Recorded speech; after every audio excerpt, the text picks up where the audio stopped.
move over here to the beast. The first beast, this is chapter 13. The first beast shows up. And I stood upon the sand of the sea and saw a beast rise up out of the sea, having 7 heads and 10 horns, and upon his horns 10 crowns, and upon his heads the name of blasphemy. He's going to be blaspheming against God, is what he's going to do. I saw one of his heads, as it were, wounded to death, and his deadly wound was healed. And all the world wondered after the beast. So he had been in the battle already. He was wounded, but the Antichrist healed him. Or he healed himself, it doesn't say. But his head was healed. And he worshipped the dragon, which gave power unto the beast. Who's the dragon? The dragon is Satan. Okay? The dragon is Satan. They worshipped the dragon, which gave power unto the beast. And they worshipped the beast, saying, Who is like unto the beast? Who is able to make war with him? Well, I'll give an answer, but anyway, I don't want to get ahead of the book. All right? There was given unto him a mouth speaking great things and blasphemies. And power was given unto him to continue 42 months. Okay? 42 months. How long is 42 months? It's 3.5 years. This is the second half of the tribulation now starting. The first half is over. Now we're going into the second half. Okay?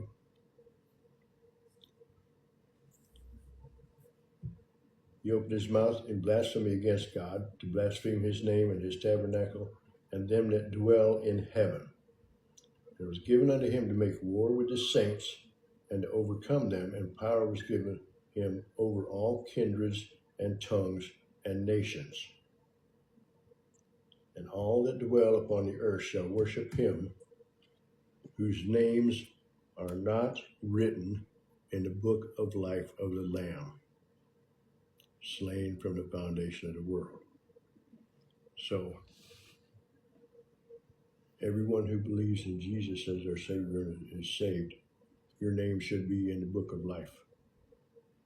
If your name is not in the book of life, that's who they're talking about.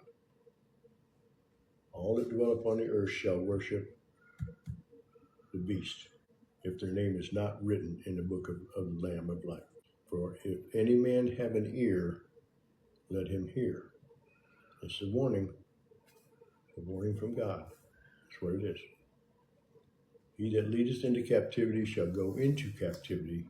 He that killeth with the sword must be killed with the sword. Here is the patience and the faith of the saints. Now comes the second beast.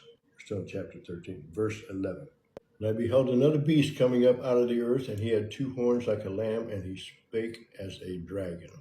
And he exercised all the power of the first beast before him. So he had the same power as the first beast.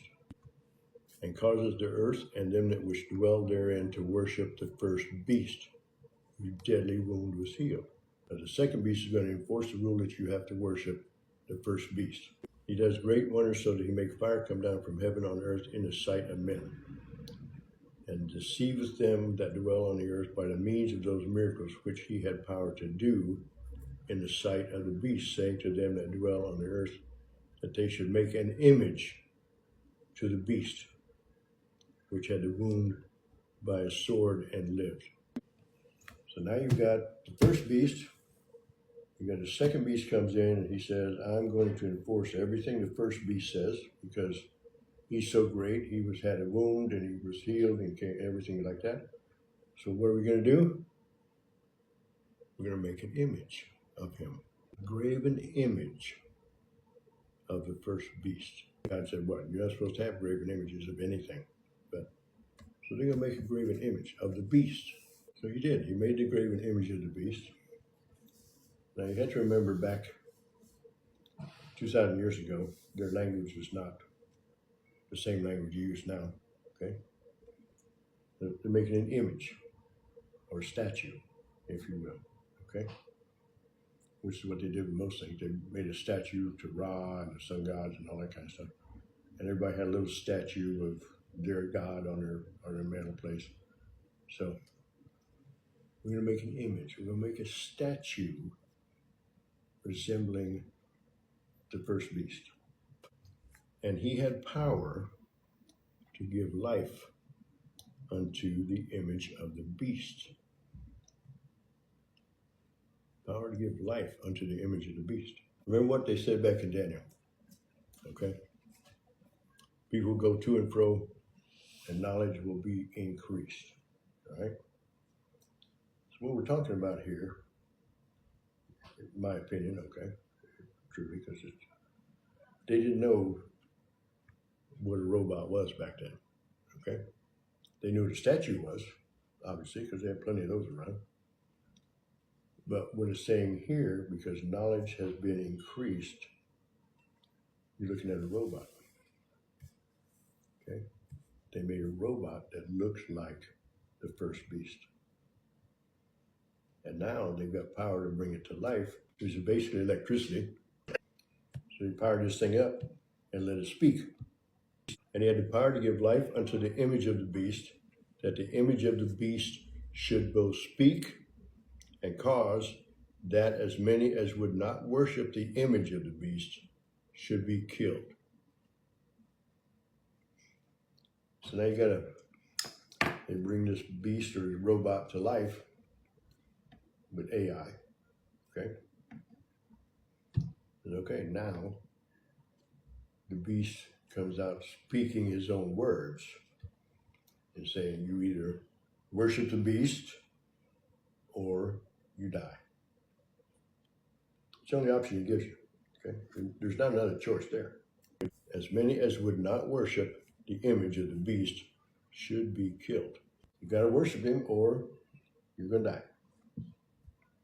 And he calls all, both small and great, rich and poor, free and bond, to receive a mark in their right hand or in their forehead.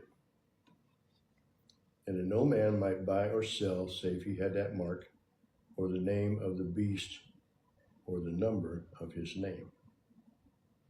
Here is wisdom, that him that hath understanding count the number of the beast, for it is the number of a man, and his number is 666. There you have the tribulation, the first part and the second part, the tribulations. After this comes Jesus to finish everything off.